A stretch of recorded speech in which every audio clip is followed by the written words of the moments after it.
Pozdrav svima, ja danas imam svoje lole. Ako vi volite lole, stisnite like i subscribe. Evo ga, ja imam puno lutkica lol i puno robe i puno bočica. Ove dvi sam dobila na rođendanu, ove dvi sam dobila iste. Ovo je Asina, kad smo prošlo snimali. Asija i ja smo ove dvi dobile od rodice. Ovo je Asija, ovo sam ja.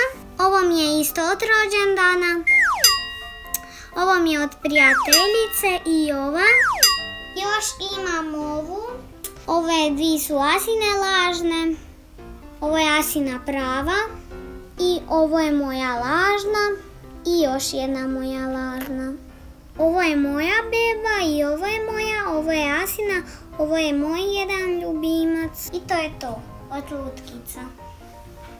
Imam ovakvu bočicu, imam ovakvu, imam ovakvu, imam ovakvu.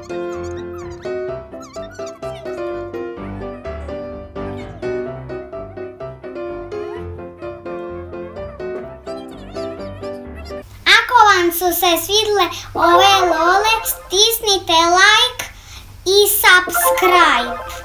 Evo ga, sad ću ih oblačit moje lole. Prvo ćemo ovu.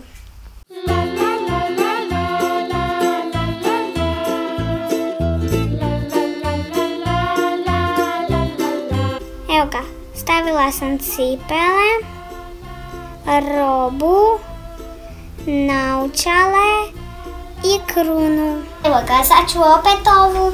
Odabrat ću joj ovakvu lipu haljenicu.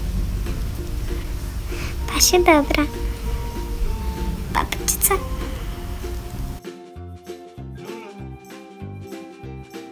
Sad ćemo ovu oblačit.